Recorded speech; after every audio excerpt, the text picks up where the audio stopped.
Salut! Alors aujourd'hui, on va parler d'un sujet extrêmement original qui est Mbappé. Lui, on peut dire que il nous meuble notre saison. Partira pas, partira, prolongera pas. Ce qu'il y a d'extraordinaire, c'est que tout le monde parle sans savoir. Moi, le premier d'ailleurs. Mais de toute façon, il est évident que Kylian mène sa barque seul, en consultant certainement ses parents, mais c'est bien mal connaître Mbappé que de penser que ses parents influencent ses choix. C'est lui qui décide.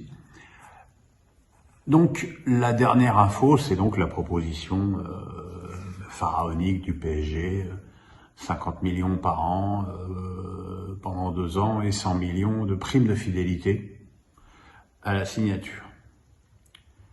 Alors déjà, en admettant que ce soit vrai, parce que ça reste sujet à caution, si Kylian prolonge, il prend 100 millions, il prend 50 millions, mais PSG ne le fera pas encore une fois, pas partir à la fin de son contrat, il ne se retrouvera pas dans la situation très inconfortable où ils sont aujourd'hui.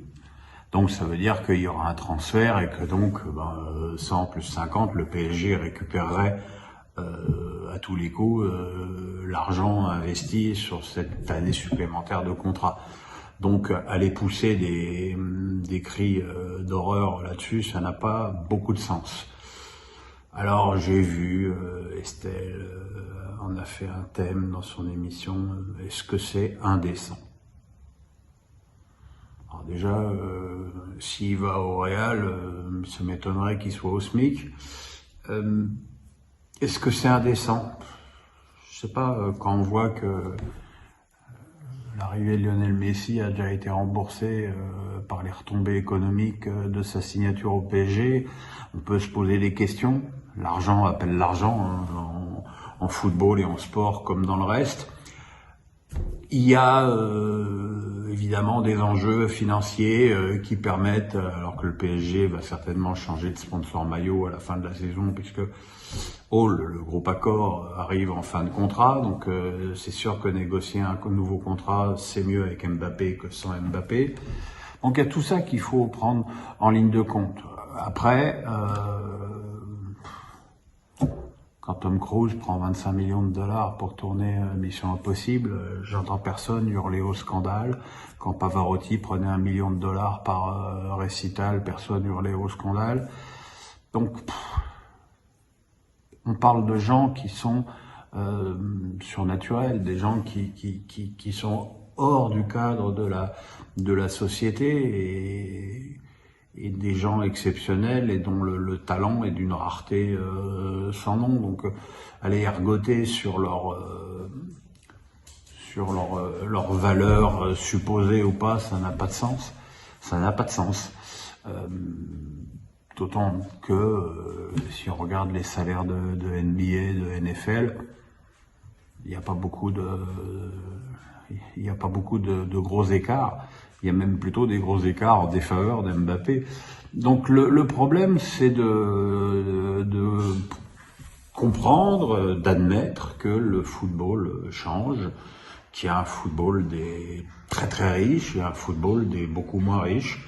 Mais dans le même temps, on peut aussi constater que Versailles est en demi-finale de la Coupe, que Nantes, qui n'est pas un club qui roule sur l'or, est en finale de la Coupe de France. Donc voilà, moi, tout ce que je vois, c'est qu'Mbappé a un comportement impeccable et que il aurait pu traîner les pieds lorsque le PSG l'a empêché d'aller au Real cet été, et qu'en fait, il a toujours été à fond. Il a toujours fait preuve d'un comportement et je dirais même d'une motivation hors norme. Et pour ça, il doit être félicité. Il aurait pu traîner les pieds. On en voit qui, lorsqu'on leur laisse pas faire ce qu'ils veulent, sont pas contents et boudassent. Kylian, il boude pas. Kylian, il a pas le temps. Kylian, il a 23 ans, donc C'est encore une année où il a une chance de gagner la Ligue des Champions, donc il veut tout mettre de son côté. Maintenant, est-ce qu'il a choisi? J'en sais rien. Honnêtement, et c'est encore une fois que mon avis, je pense que non. Et on verra ce qu'il choisira, mais voilà, parler de l'indécence de cette proposition, je vous dis, une fois qu'on la replace dans le contexte qui est celui du foot de très haut niveau et de très haut niveau de rémunération, et ben voilà, c'est pas normal, mais ça s'entend.